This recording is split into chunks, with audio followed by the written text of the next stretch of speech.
लौट करके आज ठाकुर जी आए और जैसे ही ठाकुर जी आए हैं, देवकी ने मन में विचार कियो, मेरो लाला इतने समय बाद आयो है, मैंने आज तक अपने हाथ से एक रोटी को निवालो भी याकू ना खवायो, आज तो पूरी थाली सजा के ले जाऊंगी, 56 भोग बनाऊंगी, अपने हाथ से पवाऊंगी अपने लाल को। 56 भोग बनाए बड़ी थाल में महाराज, इतनी सारी सब्जी, प्रकार प्रकार व्यंजन और कितनी मिठाई, कितनी प्रकार की रोटी, कितने प्रकार के पकवान सब बना करके मैया ले जा रही है। जैसे ही ले जाने लगी तभी याद आयो, बोले एक बार कोई आयो वृंदावन ते, जब मैं कारागृह में, तब वाने मुंह को बतायो कि लाला को माखन मिश्री बहुत पसंद है, भैया माखन मिश्री चुरा चुरा के खावे, आज अपने हाथ से खवाऊंगी लाला को। माखन मिश्री एक पात्र में लेकर के उस थाली के बीच में रख दिया और थाली सजा करके ले गई। मन में ऐसे ऐसी तरंगें उठ रही हैं, लाला को आज अपने पास सुवाऊंगी, लाला से खूब सारी बातें करूंगी, लाला को श्रृंगार करूंगी, जो जो प्रेम सुख यशोदा ने याकू दियो, याकू कभी कमी नहीं हिंदूंगी। बाकी एक प्रकार से कह दूं तो कोई बड़ी बात नहीं है, माँ को होड़ लगी है कि ये यशोदा को भूल जाए, अब मैं मेरे पास आ गया, लाल तो मेरो ही है। वही वाली बात है कि आज मेरे गिरधर लाल हैं, मैं आपको सत्य बात कहूं, मैं सेवा कैसे भी करूं, चाहे गोदी में बिठाऊं, चाहे यहां बिठाऊं, चाहे सामने बिठाऊं, चाहे कैसे भी एक हाथ से उठा लूं, चाहे तो मुझे कष्ट नहीं होता, लेकिन मेरे सामने कोई और उनको एक हाथ से उठा ले तो ऐसा लगता है हृदय फट गया हो, मैं नहीं देख सकता। मेरे सामने बिना मेरी आज्ञा के कोई उनको स्पर्श कर ले, मुझे अच्छा नहीं लगता।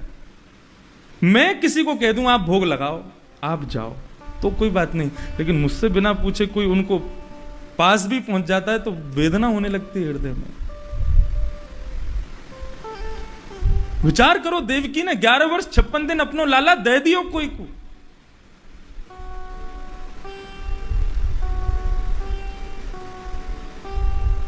अपने पुत्र को, अपने निधि को आप किसी को दे नहीं सकते।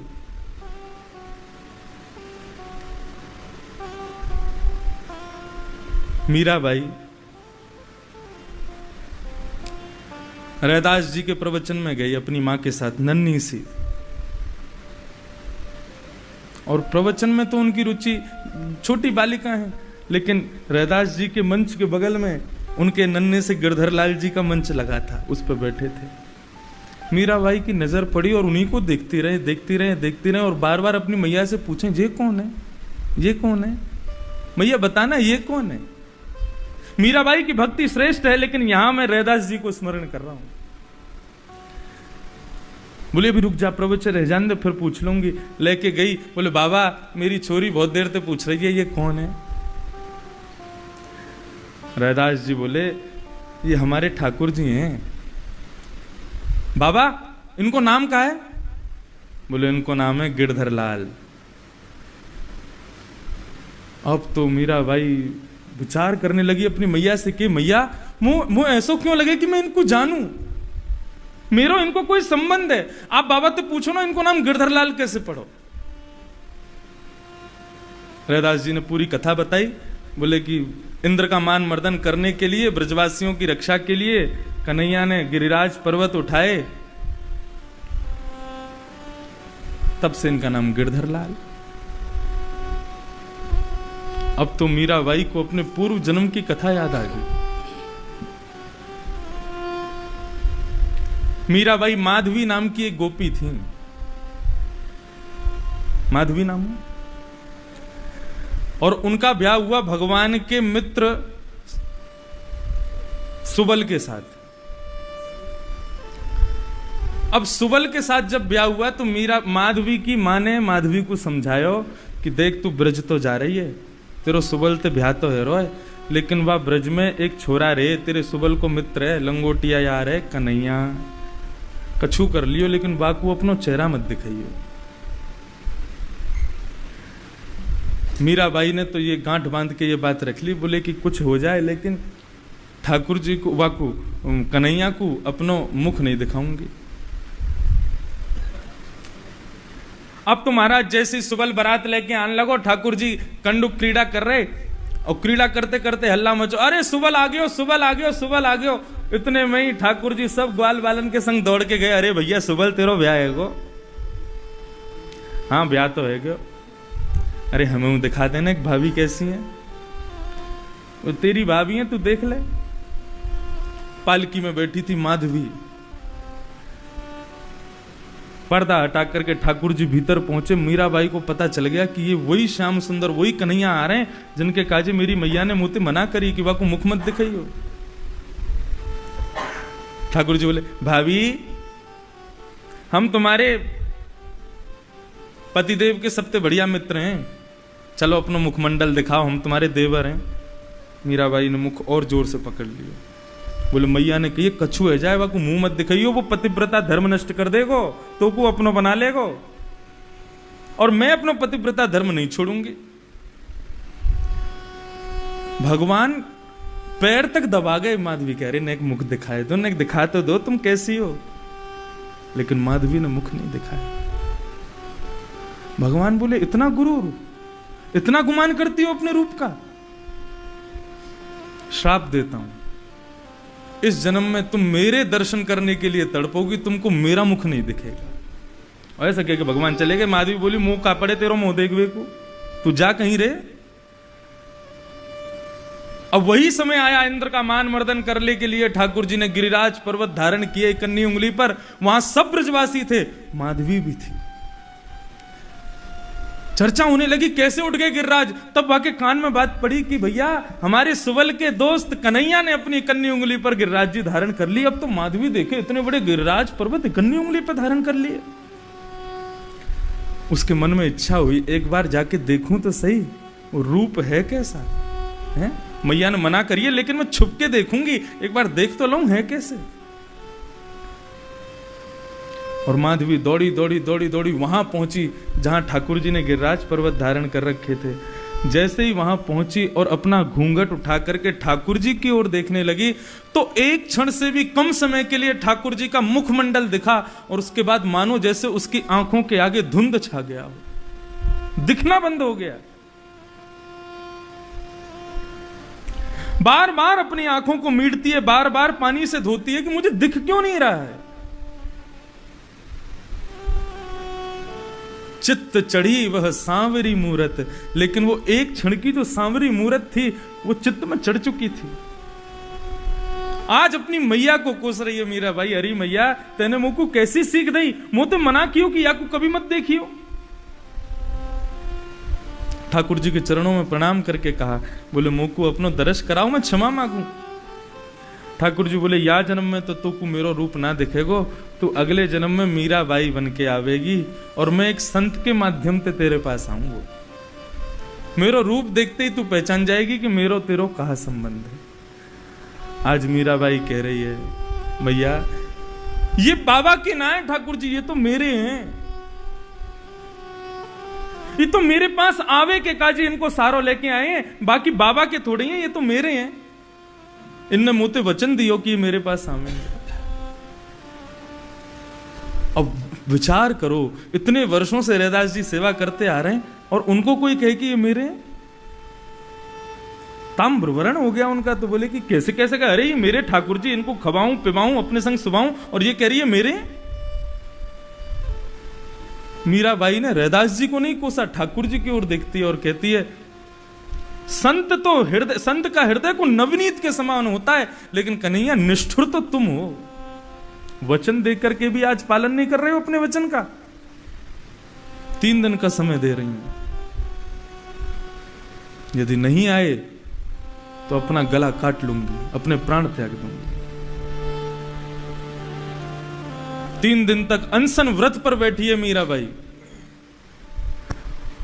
और आज रात्रि में शयन करा करके ठाकुर जी को जैसे ही रैदास जी सोए हैं, स्वप्न में गिरधर लाल प्रकट हो गए, रोने लगे।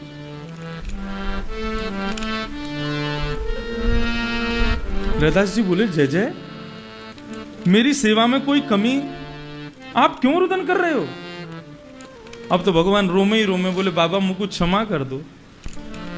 रैदास जी बोले कहा भयो, आप क्षमा क्यों मांग रहे हो।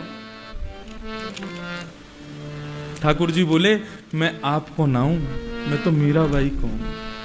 वो जो तुम्हारे प्रवचन में छोरी आई ना, मैं वही के पास जाऊंगा। वो वहां के पास आज नहीं पहुंचो ना तो अपने प्राण त्याग देंगे। तुम ले जाके मुंह को वही को दिया।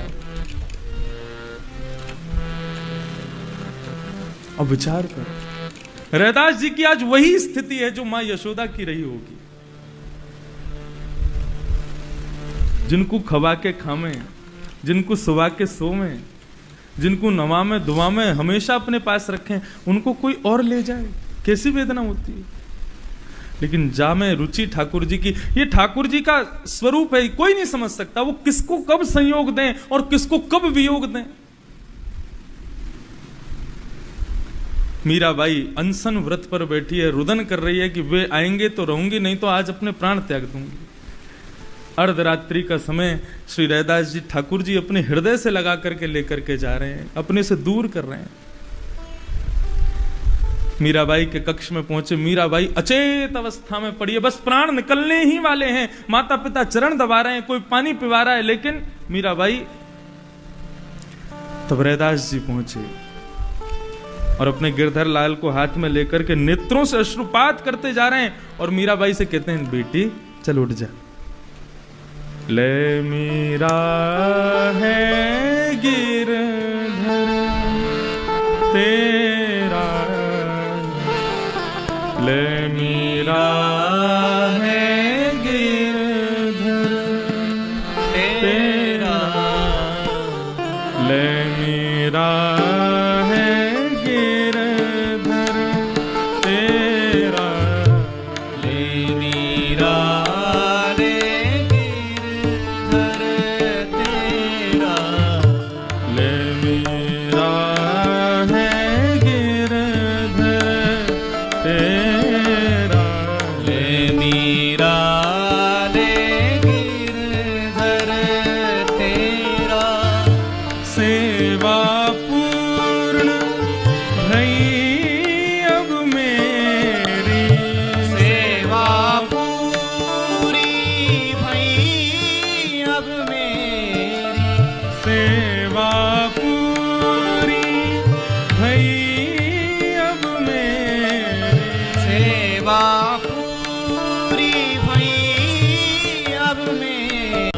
लाली, इतनी सेवा को सौभाग्य ठाकुर जी ने मुझको दियो, आज मेरी सेवा पूर्ण है गई, अब तो तेरो भाग्य जागो है, अब तू रखे, तू अपने पास ले।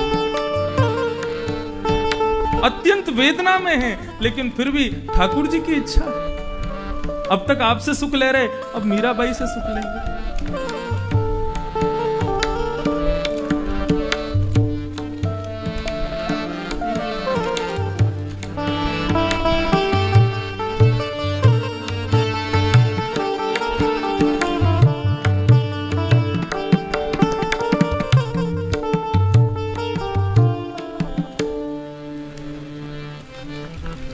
संयोग और वियोग,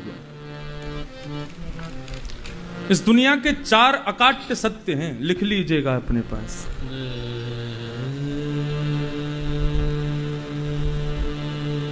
सर्वे क्षयांता निचया, पतनांता समुदया,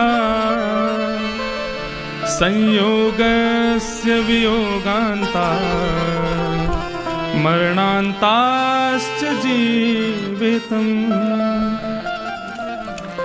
4 अकाट्य सत्य हैं संसार के। बहुत सुंदर श्लोक है। ढेर किसी वस्तु का होता है तो बिखरने के लिए ही होता है। आपके पास में धन यदि अति आ जाए, किसके लिए आया है? खर्च होने के लिए तो आया है। किसी वस्तु का ढेर, आप सब्जी मंडी सुबह जाओ, कितनी सब्जियों का ढेर है, किसके लिए? बंटने के लिए ही तो है। तो पहला काट्य सत्य यह है कि ढेर जो होता है वो बिखरने के लिए होता है। और दूसरा काट्य सत्य क्या है? ऊंचाई पर यदि आप चढ़े हो तो किसके लिए चढ़े हो? नीचे उतरने के लिए ही चढ़े हो। ऊंचाई पर कोई जाता है तो वो नीचे आने के लिए ही जाता। अब इसको आप किसी भी भाव में ले लो, कोई पहाड़ पे ऊपर चढ़ा है तो नीचे उतरने के लिए ही चढ़ा है। अब या फिर उसको दूसरे भाव में ले लो, किसी ने यदि बहुत यशमान प्रतिष्ठा यश वैभव खूब कमा लिया है तो एक दिन उसका पतन भी थोड़ा बहुत ही सही होगा जरूर। ऊपर चढ़े हो तो नीचे तो एक बार आओगे। दूसरा काट्य सत्य यह है कि कोई बहुत ऊंचाई पर चढ़ा है तो नीचे आने के लिए ही चढ़ा है। और तीसरा अकाट्य सत्य क्या है? यदि आपको किसी का संयोग मिला है तो वो वियोग पाने के लिए ही मिला है। आज यदि आपका किसी से संयोग हुआ है तो इस बात के लिए आप तैयार रहिए कि कल को वियोग भी मिलेगा आपको, और आपको उसके लिए तैयार रहना चाहिए। और चौथा काट्य सत्य है, किसी का जन्म हुआ है तो मरने के लिए हुआ है, वो जी नहीं सकता। कितना भी अपने जीवन को बचाने का प्रयास कर ले, सुरंगों में चला जाए, अपने आप को प्रत्येक हर प्रकार की आधि व्याधियों से बचा ले, लेकिन जीवन का यह अकाट्य सत्य है कि वो मरेगा जरूर।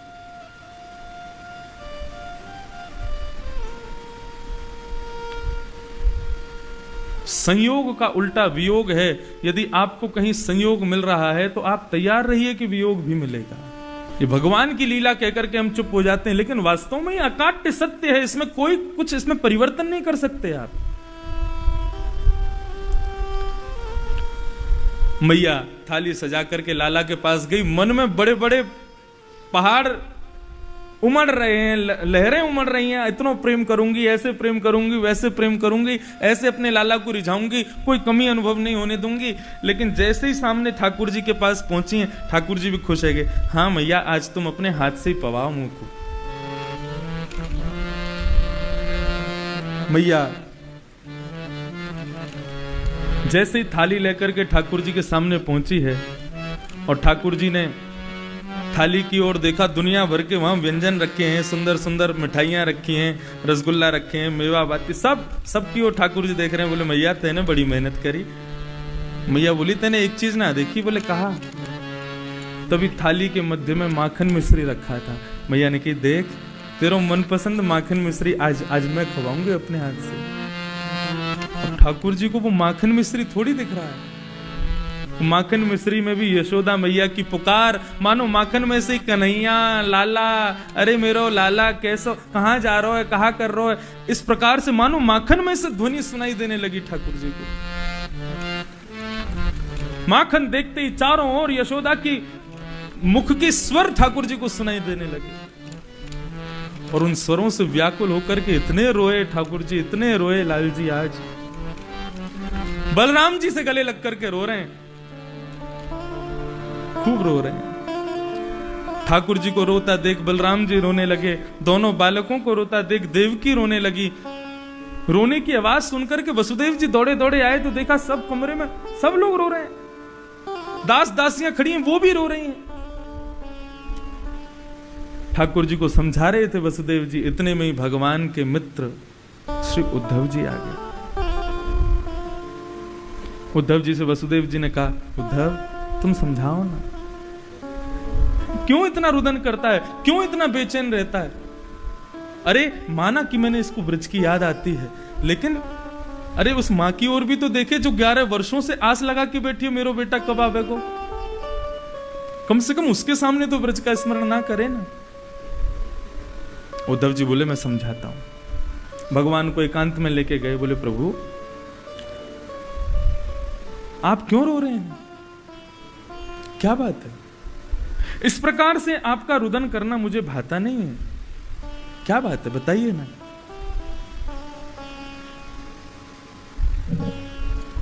उद्धव मुझे ब्रज की बड़ी याद आती है,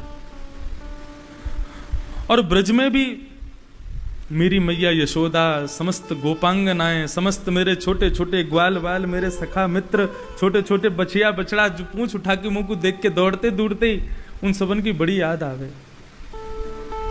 हे उद्धव तुम ब्रज जाओ ना,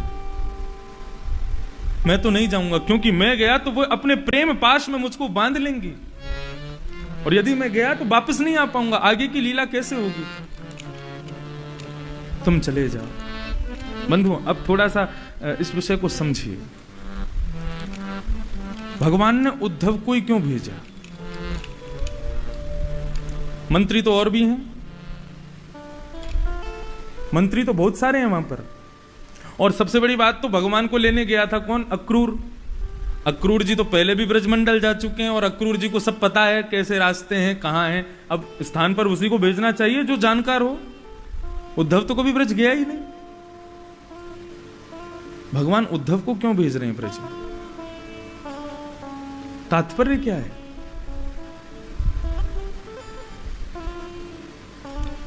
गच्छोद्धव ब्रजम सौम्य पित्रोर्नो प्रीतिमावह गोपीनां मद्वियोगाधिं मत्संदेशैर्विमोचय।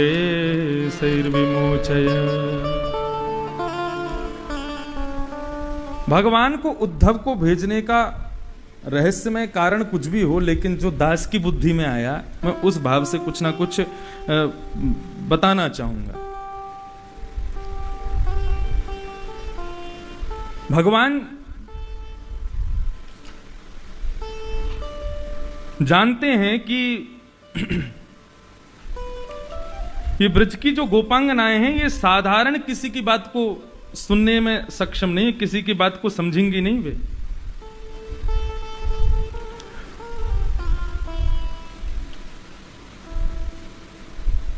इसलिए उनके लिए उद्धव का चयन किया। उद्धव ही क्यों? उद्धव में और भगवान में अणुमात्र भी भेद नहीं है। उद्धव साक्षात भगवान के समान। श्रीमद् भागवत में जब उद्धव जी और विदुर जी का मिलन होता है, तब उनकी बात सुनकर के परीक्षित सुखदेव जी से बोलते हैं कि महाराज जी मुझे ये बताइए, संपूर्ण यदुवंश का भगवान ने संहार किया, उद्धव कैसे बच गया? उद्धव क्यों बैठा है? भगवान भी अपनी लीला पूरी करके चले गए, ये उद्धव अभी तक जीवित कैसे? परीक्षित ने प्रश्न किया। तब वहां पर श्री सुखदेव जी महाराज कहते हैं, न उद्धवो अनि अपि मत न्यून्यो मत नुन्यो। भगवान कह रहे हैं कि अणु मात्र भी मुझसे कम नहीं है उद्धव, मेरे समान है। मेरी लीला संवरण के बाद में मेरे भक्तों को ज्ञान पहुंचाने के लिए मैं उद्धव को यहीं छोड़ के जा रहा हूं। और जीवन पर्यंत आज भी उद्धव जी हैं, चिरंजीवी हैं, आज भी रहते हैं। उद्धव में और भगवान में बिल्कुल भेद नहीं, ये बात श्रीमद् भागवत ने पुष्टि की है। और भगवान भी कहते हैं कि मेरे भक्तों में, भागवतों में, विद्वानों में उद्धव मैं ही हूं, ये मेरा ही स्वरूप है। लेकिन उद्धव में केवल एक चीज की न्यूनता है, क्या? कि वे अभी भक्तिमान नहीं है, ज्ञानमान तो हैं। यहां पर एक बात लिखी है, गोपीनाम मद वियोगाधिम। बोले गोपियों को क्यों जाओ उद्धव ब्रज में? बोले गोपियों को मेरे वियोग की आधि लग गई है। आधि और व्याधि दो चीज होती हैं। व्याधि किसे कहते हैं? शरीर को जो लगे वो व्याधि है, लेकिन मन को जो चिंता हो जाती है उसको आधि कहते हैं। आधि अगर लग गई ना तो व्याधि लगने में समय नहीं लगेगा। और नमे भक्त्या प्रणश्यति, मैं अपने भक्तों का रक्षा करना मेरा धर्म है, उनका मैं नाश नहीं होने दूंगा। थोड़ा सा इस विषय को समझिए, थोड़ा और अच्छे से, फिर आगे की ओर चलेंगे।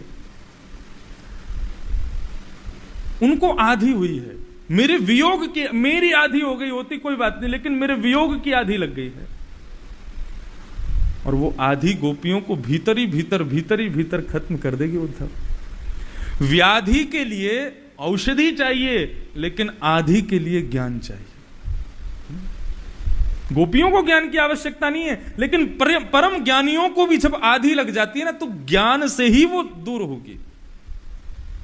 भगवान गीता में कहते हैं, ज्ञानेन तु तज्ज्ञानम येषां नासितमात्मनः तेषाम् आदित्यवन् ज्ञानम प्रकाशयति तत्परम। भगवान कह रहे हैं ज्ञान से क्या होता है? मैंने आपको ज्ञान दिया, आप ज्ञान युक्त हो गए। अब आप क्या करोगे? आप दूसरों को ज्ञान देके दूसरों को ज्ञान युक्त करोगे, उनके अज्ञान के अंधकार को दूर करोगे। अब देखिए, जो भगवान कह रहे हैं मेरे वियोग की आधी, आधी का मतलब क्या? आधी का मतलब ही अज्ञान है। मैं ऐसा नहीं कहूंगा कि गोपियों को अज्ञान है, लेकिन गोपियां वियोग में, अब भगवान को लीला बनानी है, कैसे भी करके उद्धव को गोपियों तक पहुंचाना है और गोपियों का संधि उद्धव से करवानी है। उसके लिए इसका भले ही उन्होंने सहारा मात्र ले लिया कि भाई गोपियों को मेरे वियोग की आधी लगी है, इसलिए आधी को दूर करने के लिए कोई ज्ञानी ही भेजना पड़ेगा, और उद्धव ही उसमें श्रेष्ठ है। कौन है? वृष्णि नाम प्रवरो मंत्री कृष्णस्य दैत सखा। भगवान के सखा तो बहुत सारे हैं, अर्जुन भी सखा है भगवान का, सुदामा भी सखा है भगवान का, लेकिन इन सखाओं में सबसे अग्रगण्य यदि कोई है तो वो उद्धव है। दैत सखा, ये दैत शब्द गोपियां भगवान के लिए प्रत्युक्त करती हैं और भगवान ये शब्द उद्धव के लिए कहते हैं। अब सोचो, भगवान कह रहे हैं मुझसे प्रेम करती हैं गोपियां और मैं प्रेम करता हूं उद्धव से, तो मैं जिससे प्रेम करूं उसकी संधि गोपियों से करवा दूं, तो ज्ञान और भक्ति, मां और पुत्र का मिलन हो जाएगा। भगवान कहते हैं ज्ञानी प्रियतमो श्रीमद् भागवत में। अब इसको भले ही लोग क्या सोचते हैं, मैं अखंडानंद जी की किताब पढ़ रहा था, उसमें वो बोल रहे थे लोग भक्तिवान होने के बाद में सोचते हैं ज्ञानी होने की आवश्यकता नहीं है, केवल भक्ति से ही जीवन उद्धार हो जाएगा। नहीं, भगवान कहते हैं भक्तिवान व्यक्ति मुझे प्रिय है, लेकिन मेरा प्रियतम कौन है? मैं जिसके पीछे पीछे विचरण करूं वो कौन है? बोले ज्ञानी प्रियतम हो। मुझे ज्ञानी मेरा प्रियतम होता है, लेकिन ज्ञान का आवरण नहीं होना चाहिए उसके ऊपर। ज्ञान का आवरण मतलब अहम, ज्ञान आने के बाद जो अहंकार आ जाता है वो नहीं होना चाहिए। ज्ञान उसके वो विवेकी होना चाहिए, और वो उद्धव है। प्रते ज्ञानान्न मुक्ति, ज्ञान के बिना मुक्ति नहीं मिलती। ज्ञान का स्वरूप क्या है? क्योंकि आज का जो प्रसंग है वो भक्ति की पराकाष्ठा है, और मां से मिलो, भक्ति मां है, उससे मिलो, उससे पहले बेटे के संग चल देते हैं। बेटा कौन? ज्ञान। ज्ञान क्या है?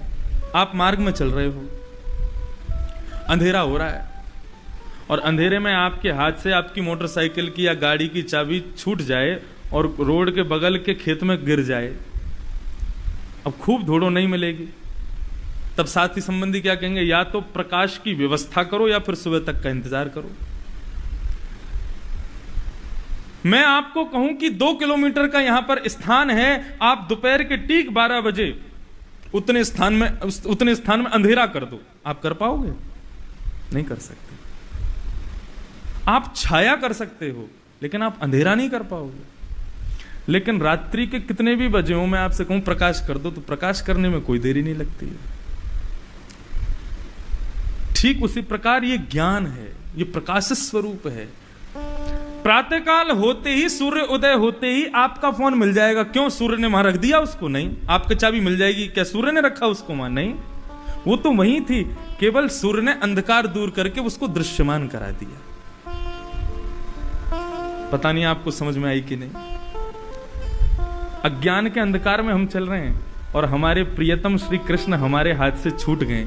अब हमको खोज ही रहे हैं, कहीं मिल जाओ, कहीं मिल जाओ। अरे भैया, प्रकाश का इंतजार करो। प्रकाश का इंतजार क्या है? बोले श्रीमद् भागवत कभी आसपास हो, श्री भागवत रूपी सूर्य उदयमान हो, तो वहां चले जाना। वो कृष्ण से मिलाएंगे नहीं, कृष्ण तो बगल में ही है, केवल प्रकाश होते ही कृष्ण दिख जाएगा कि बगल में बैठा। इसलिए भगवान कह रहे हैं ज्ञानी प्रियतम हो, मुझे ज्ञानी मेरा प्रियतम है। और उन गोपियों की उस आधी को दूर करने के लिए मुझे उद्धव को भेजना पड़ेगा। इसलिए भगवान कह रहे हैं कि गच्छोद्धव ब्रजम सौम्य पित्रोर्नो प्रीतिमावह। क्या कह रहे हैं? बोले मेरे माता पिता से कहना कि मैं ठीक। उद्धव मेरी मैया से जा कहियो। बहुत प्यारा भाव। उद्धव मेरी मैया को सुनइयो, तेरो लाला दुख पावे, मैया को सुनियो धो, मैया को सुनियो। मेरी मैया से जाके कहियो मैं वैसे तो ठीक हूं, क्योंकि श्रीमद् भागवत में भगवान के मैया से कहना मैं ठीक हूं, लेकिन ये एक सतपुत्र का लक्षण होता है, वो अपने कष्ट को मां पिता को बताता नहीं। एक उम्र होने के बाद पुत्र विदेश चला जाए पढ़ने के लिए या किसी भी कार्य के लिए, और मां का फोन आवे, तो पुत्र चाहकर के भी व्यक्त नहीं कर पाता कि मैं दुखी हूं, मैं कष्ट में हूं। मुझे आज भी स्मरण है, खैर भागवत मंच से कोई निजी चर्चा नहीं करनी चाहिए, लेकिन द्वारिका की कथा के बाद 5 वर्ष पहले मैंने अपने जीवन की दूसरी कथा न्यूयॉर्क में की थी। अमेरिका के न्यूयॉर्क में मैं था, और पूज्य पिताजी महाराज उस समय कैलिफोर्निया की राजधानी सैक्रामेंटो में थे, करीब 5000 किलोमीटर दूर मुझसे। पहली बार मंच पर बैठा द्वारिका की कथा में, इतनी भीड़, इतना परिवार, सुबह माँ भोजन करा रही है, शाम को बहनें भोजन करा रही हैं, पूरे दिन पढ़ता था मैं, एक अलग एक अनुभूति थी। लेकिन जब अपनी दूसरी कथा करने के लिए अमेरिका गया, पिताजी चले गए कैलिफोर्निया, संगीत वाले कोई थे नहीं साथ में, और न्यूयॉर्क में मैं अकेला।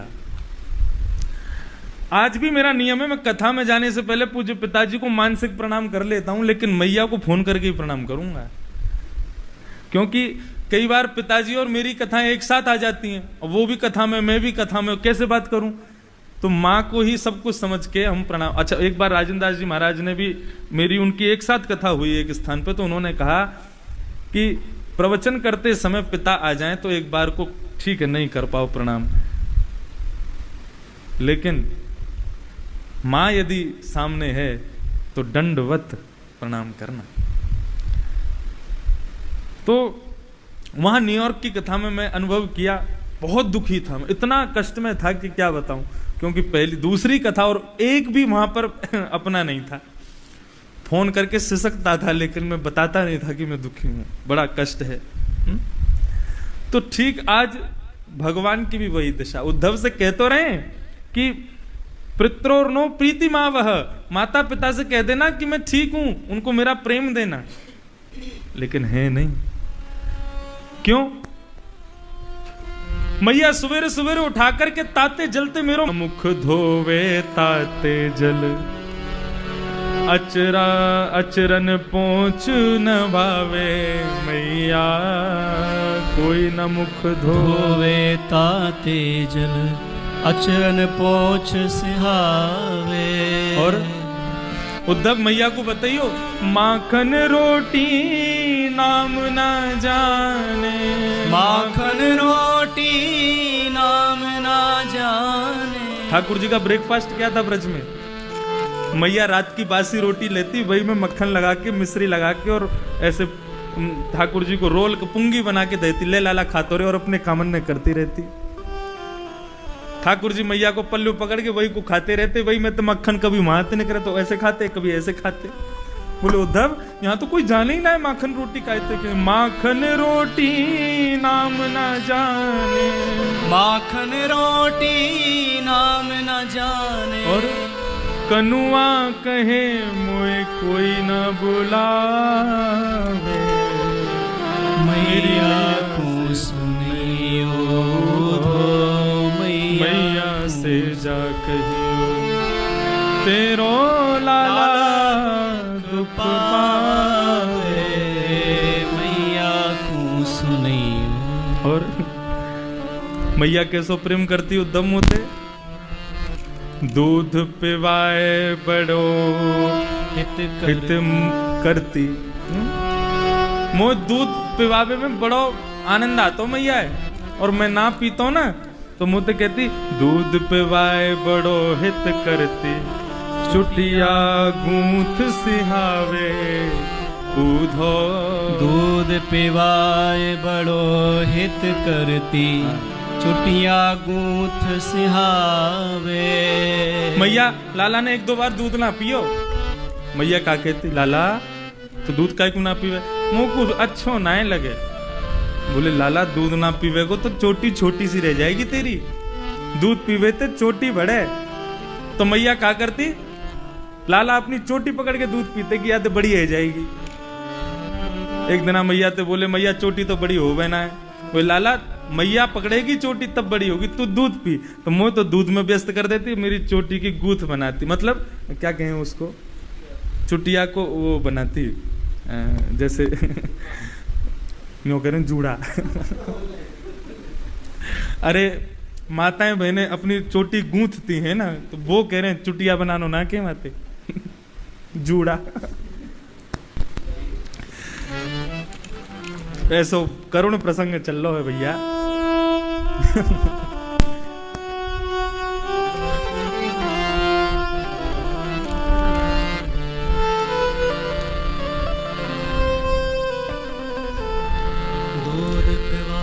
दूध पिवाए बड़ो हित करते, चुटिया चुटिया चुटिया गूंथ सिहावे, नहाती बार हंसे जो मेरो, नहाती बार हंसे जो मेरो, बार बार कुलदेव मनावे मैया ये भाव हमारे ब्रजवासियों का भाव है। ठाकुर जी कितने कितने व्याकुल हो रहे हैं अपनी मैया के काजे, वो भाव बताए गए। उद्धव से कहे उद्धव तुम जाओ और जाकर के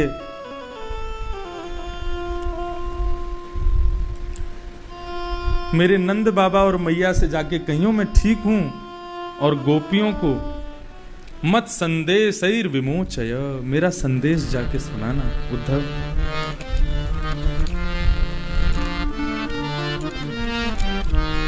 श्री उद्धव जी महाराज ब्रज की ओर जा रहे हैं।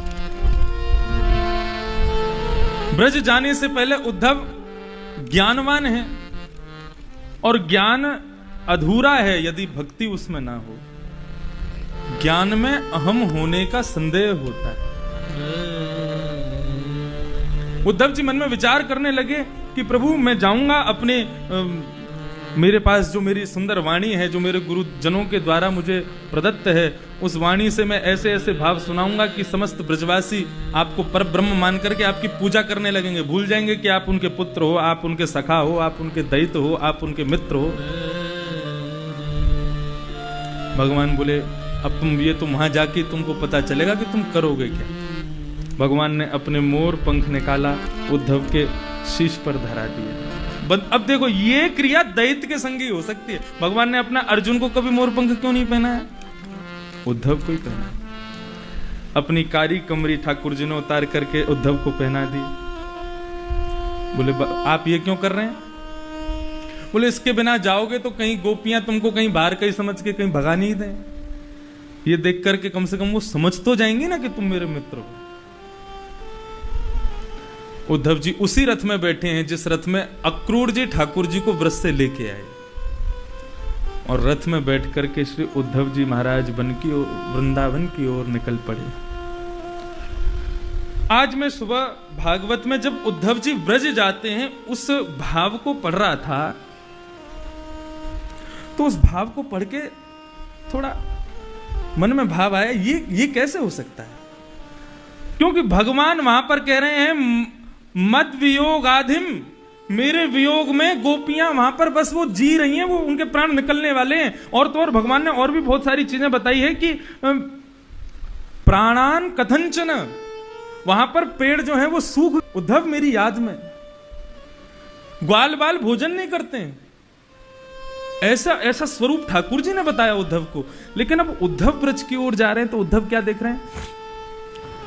गायन्ति भिश्च कर्माणि सुवाणी बालकृष्णयो स्वलंकृताभि गोपीभि गोपिश्च सुविराजितम्। ब्रज की स्थिति क्या है? सारे वृक्ष हरे भरे हैं, वृक्षों में खूब पुष्प हैं, खूब फल लगे हुए हैं, सारे गाय मानो अपने बछड़ों से खूब प्रेम कर रही हैं। सारे गोप ग्वाल सुंदर सुंदर वस्त्र पहन करके, गहने पहन करके आनंद कर रहे हैं। घरों से घर घर दही मथने की आवाज आ रही है। पूरे ब्रजमंडल का स्वरूप जैसा ठाकुर जी ने बताया वैसा तो है ही नहीं। ब्रज तो पूरा विपरीत दिख रहा है।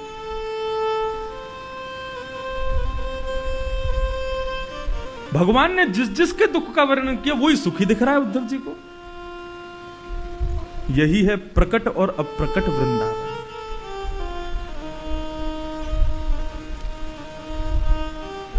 उद्धव जी को प्रकट वृंदावन दिख रहा है, लेकिन अप्रकट वृंदावन की तो दशा ही कुछ और थी। एक महाराज जी का प्रवचन सुन रहा था, वे कह रहे थे कि क्यों थी ऐसी स्थिति, क्यों ब्रज के लोग कृष्ण वियोग में जो एक पल को भी 3 युग के समान व्यतीत होना कहते हैं, आज कृष्ण वियोग में वो इतने आनंद में कैसे हो सकते हैं। तब वे कहते थे, बोले कि सुबह की सूर्य किरण जब उगती थी तो एक आश लेकर के उगती थी कि आज कन्हैया आएगा, और कहीं कृष्ण आवेगा। हमारे शुष्क चेहरान को देख के, हमारी गैयान के पत्रे दुबरे उनके स्वरूप को देख के हमारे घर में दही ना मथी, आके कहीं मांगन लगो कि दही दे दो, तो कहा देंगे बापू। तो कृष्ण आएगा इस बात का स्मरण करके पूरा ब्रज सुबह उठ करके बिल्कुल अपने आप को नवा धुवा करके नवीन बनाता है। नए नए कपड़े पहनते हैं, ग्वाल बाल लड़के नए कपड़े पहनते हैं। बोले हमारो कन्हैया आ रहा होगो, हमारो कृष्ण आ रहा होगो। गोपियां अपना श्रृंगार करती हैं, नवीन नवीन आभूषण पहनती हैं। बोले आज कृष्ण आएंगे तो इतनी सुंदर बन के जाऊंगी कि मुंह को देख के एक बार को मेरे पास आके मुंह को आलिंगन कर लें। लेकिन मध्याह्न सूर्य होने के बाद जैसी शाम होनी शुरू होती है, धीरे धीरे धीरे धीरे सब ब्रजवासियों की स्थिति फिर से बिगड़ जाती है। आज भी नहीं आया, और अपने आप को सुला लेते हैं। कैसे सुलाते हैं? बोले कोई बात ना, कल आ जाएगा, आज ना आए वो कल आ जाएगा। अपने अपने गहनों को गोपियां संवार के रखती हैं कि कन्हैया कल आएंगे, कल फिर पहनूंगे, कि मक्खन बने को बाकू पाएंगे। ऐसी स्थिति ब्रजमंडल की।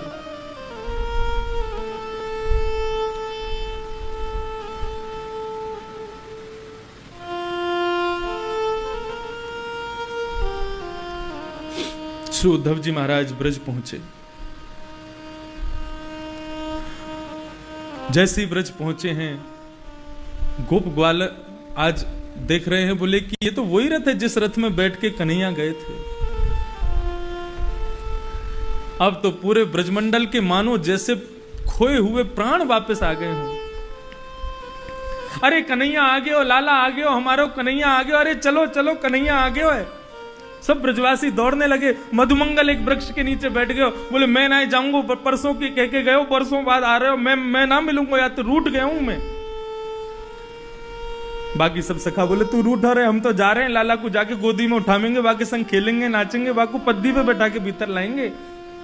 सब ग्वाल वालों को दौड़ता देख मधुमंगल सोचने लगा कहीं मुझसे पहले जाके ये कन्हैया को हृदय से नहीं लगा ले। अरे भैया रूठ बाद में लूंगा, कन्हैया इतने वर्षों बाद आयो है, जाको वाके अपने हृदय से तो लगा लो। चारों तरफ से रथ को घेर लिया सब ब्रजवासियों ने, और टकटकी लगा करके देख रहे हैं अब हमारो कन्हैया उतरेगो या में ते।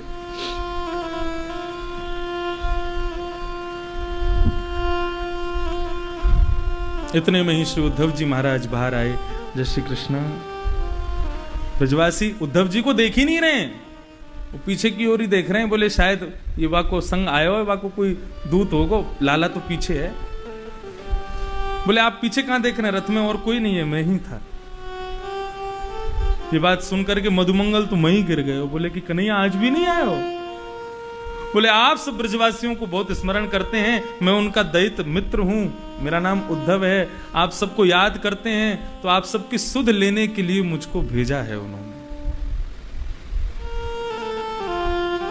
ब्रजवासी बोले, सब ग्वाल वाल बोले ये सुनवे थे पहले हम यमुना जी में डूब चोने गए, हमने यही प्रेम क्यों कि नहीं आते। अरे ये श्रीदामा है ना, ये सवेरे जल बाद में पीवे, उठ के आंख बंद करके पहले नंद भवन जावे, और नंद भवन जाके पहले कन्हैया को देखे, वाकू जब नैन भर के देख ले ना तब पानी पीवे। ऐसो प्रेम है श्रीदामा को। ये मधुमंगल जब तक कन्हैया अपने हाथ से एक कवल ना खा ले ना रोटी को, बाकी झूठी थाली में ही भोजन करे बैठ के, इतना प्रेम करे बातें। और इन सबन को प्रेम को याद तरीकाते माने उत्तर दियो कि वर्षों बाद याद भी आई तो स्वयं नहीं आए, अपनो मित्र भेज दियो उद्धव। अरे भैया कमी कन्हैया में ना है, कमी हम में ही है। हम ही ना पहचान पाए कि वो हमसे प्रेम करे ही ना, हम ही वहां के पीछे पड़े रहते। उद्धव जी बोले मेरे पास समय कम है, मैं नंद भवन जाना चाहता हूं। ब्रजवासी कहने लगे अरे नंद भवन को मार्ग पूछ के काय को अपना समय बर्बाद करो, ये नदी है ना, यहाँ के किनारे किनारे चले जाओ, नंद भवन तो ही उद्गम है या नदी को। बोले नदी का उद्गम नंद भवन से? बोले हाँ, कृष्ण वियोग में रो रही लाखों गोपियां, श्री राधा रानी यशोदा मैया, निस दिन बरसत नैन हमारे, निस दिन उनके नेत्रों से अश्रुपात होते हैं, बहते हैं, वही उनके अश्रु बिंद नदी बन करके बह रहे हैं। ये नदी नहीं है, उनके अश्रु बिंद हैं कृष्ण वियोग के। चले जाओ उद्धव इसके किनारे किनारे। उद्धव जी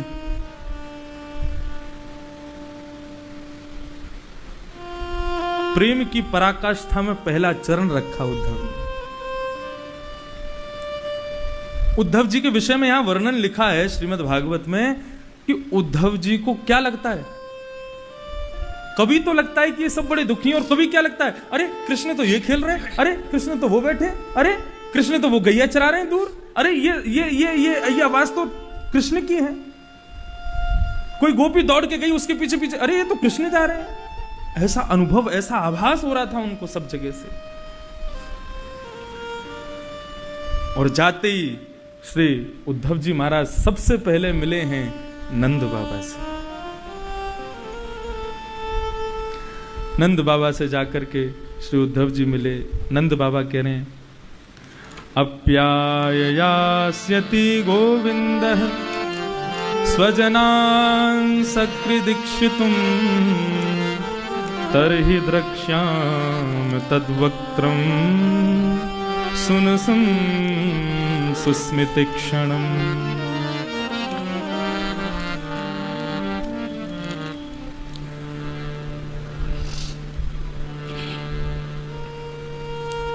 नंद बाबा के आज मैं जब ये पढ़ रहा था, आज तक मैंने उद्धव गोपी संवाद में गोपियों के विरह को सुना है, यशोदा जी के विरह को सुना है, लेकिन नंद बाबा को विरह,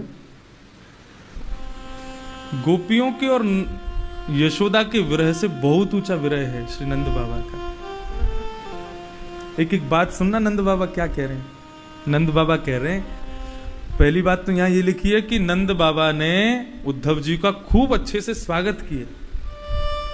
भोजितम परमानि कश्यपौ सुखम, भोजन कराया, कन्हैया के बिस्तर पर सुलाया, और इतना ही नहीं, गतश्रमम पर्यपृच्छत पाद संवाहनादि भी, पैर दबाए हैं उद्धव जी के नंद बाबा ने।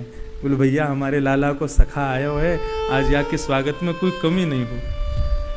पैर दबाए नंद बाबा ने। अब वो बात श्री उद्धव जी बोले अरे आप क्यों, लेकिन नंद बाबा ने पैर दबाए। और क्या कह रहे हैं,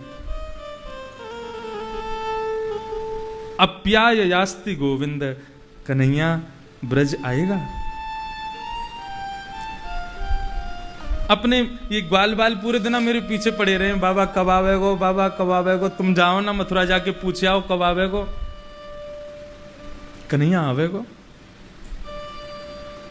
और फिर जो बात कही है ना, तरहि द्रक्ष्याम तद वक्त्रम सुनसम सुस्मितीक्षणम। वक्त्रम कहते हैं मुखमंडल को। नंद बाबा कह रहे हैं कि मैंने 11 वर्ष 56 दिन में मुझको कभी ऐसा अवसर नहीं मिला कि मैं लाला को अपने सामने बैठा के वाके मुखमंडल को निहार सकता। मैंने कभी नैन भर के लाला को देखो ना, लेकिन अब बड़ी इच्छा हुए कि यदि वो अपने स्वजनन से मिलवे आवेगो तो मैं वाको देखूंगो, वाको स्वरूप, वाको जो सुंदर मुखमंडल है वाको अपने चित्त में बिठाऊंगा। अरे भैया मैं तो चाहूं कि मैं वाकू भूल जाऊं, अरे हमारो लाला है ही ना है, देवकी और वसुदेव को बेटा है वो, तो मैं तो चाहूं वाकू भूल जाऊं, लेकिन कहा करूं। स्मरताम कृष्ण वीर्याणि लीलापांग निरीक्षितम् हसितं भाषितं चांग सर्वान् शिथिलाक्रिया। मेरे सब काम रुके पड़े हैं। ये सब भाव बहुत सुंदर हैं, इनको बड़े भाव ध्यान से सुनना है। श्री नंद बाबा कह रहे हैं मेरे सब काम रुके पड़े हैं। बोले क्यों? बोले उद्धव मैं कोई काम करवे के काजे बैठूं ना तो बैठते ही मुझको प्रत्येक काम में वही देखने लगे, वाकी मुस्कुराहट दिखने लगे, वाकी मोती जैसे छोटे छोटे दांत, बातें कैसे मुझको बाबा बाबा कह के पुकार तो मुझको वो याद आवे। मैं एक दिन भोजन करवे बैठो, मेरी गोद में आके बैठ गए हो। ठाकुर जी सदैव 5 वर्ष तक कहाँ कैसे भोजन करते थे? नंद बाबा की गोदी में बैठते थे और नंद बाबा एक कवल स्वयं खाते, दूसरे कवल ठाकुर जी को खिलाते। बोले एक बार तो पता का की हो? बोले मेरी दाढ़ी के सबरे बाल कारे हते, लेकिन धीरे धीरे वृद्धपन मुंह में आ गयो, थोड़े थोड़े सफेद है गए। बाद ना यशोदा ने खीर बनाई तो मोते के बाबा ही कछु कारे कछु भोरे बार तुम्हारे बढ़िया ना लगे, इन्हें सवरे ने तुम सफेद ही कर लो, भोरे ही कर लो। तो क्या करे? बोले खीर उठा के मेरी पूरी दाढ़ी ते लगा दी। बोले अब सफेद है गए, अब ऐसे ही रहो। बोले मुंह को वो सब चीज याद आमे और उन सबन को स्मरण करके मैं अपने काम ना कर पाऊं। और अगली बात जो कही है ये सुनकर के तो सच में मेरे रोए खड़े हो गए। बोले मैं चाहता हूं कि मैं भूल जाऊं उसको, लेकिन इन ब्रजवासियों ने वाके चरण चिन्हन की नाकाबंदी कर रखी है। मैं जहां जाऊं वो वाके चरण दिख जाए और वाके चरण देख के मुझको फिर से वाकी याद आ जाए। वाके छोटे छोटे छोटे छोटे चरणार बिंदु पूरे ब्रज में अंकित हैं।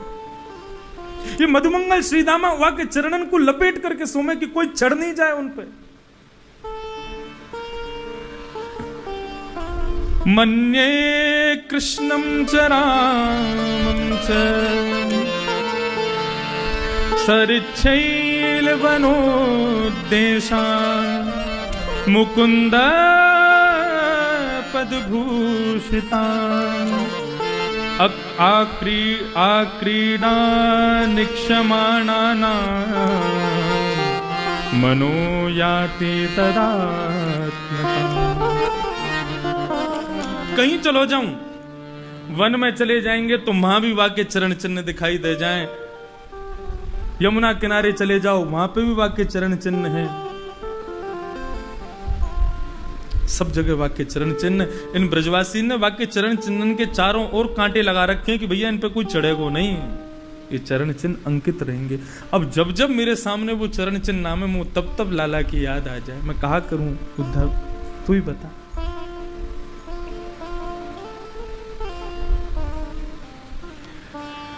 इस प्रकार से श्री नंद बाबा कह देते हैं, मन्ये कृष्णम च रामम च प्राप्ता विह सुरोत्तमे सुराणाम महदार्थाय गर्गस्य वचनम यथा। वो कहते हैं मुझे तो लगता है ये कृष्ण और बलराम दोनों भगवान हैं। इनकी लीलाएं ऐसी थी कि मुझे ऐसा लगता है कि ये भगवान है। और तो सुनो ना उद्धव, गर्गाचार्य जी भी मुझसे यही कह के गए थे कि ये नारायण समो गुण ही, नारायण के समान गुण वाले। इस प्रकार से श्री नंद बाबा अपने मनोभाव को उद्धव के आगे प्रकट कर रहे हैं। नंद बाबा और उद्धव दोनों बात कर रहे थे, इतने में ही यशोदा आ गई। बोले अरे धीरे बात करो, इतनी जोर जोर से बात मत करो, मेरो लाला सो रहे हो है, बड़ी मुश्किल से मैंने वाकू सुलायो।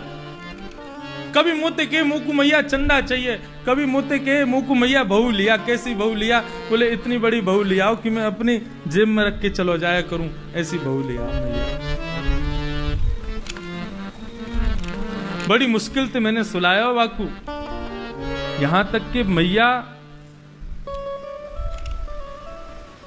स्नेह सुत पयोधरा, इतनी प्रेम में व्याकुल हो गई, इतनी याद आने लगी ठाकुर जी की कि यशोदा मैया की इस उम्र में स्तन में से दुग्ध निकलने लगा। मां के स्तनों में दूध कब रहता है?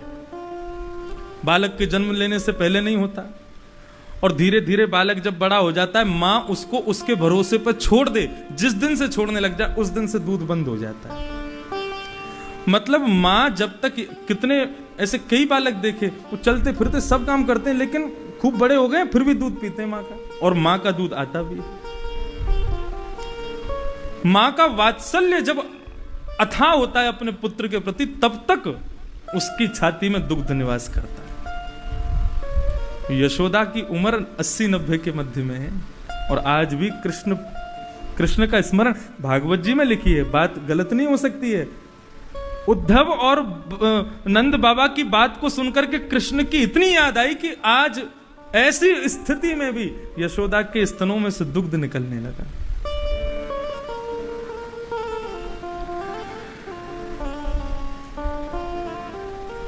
और मन में एक ही अभिलाषा कि कन्हैया को देखूं, देखूं नंद कुमार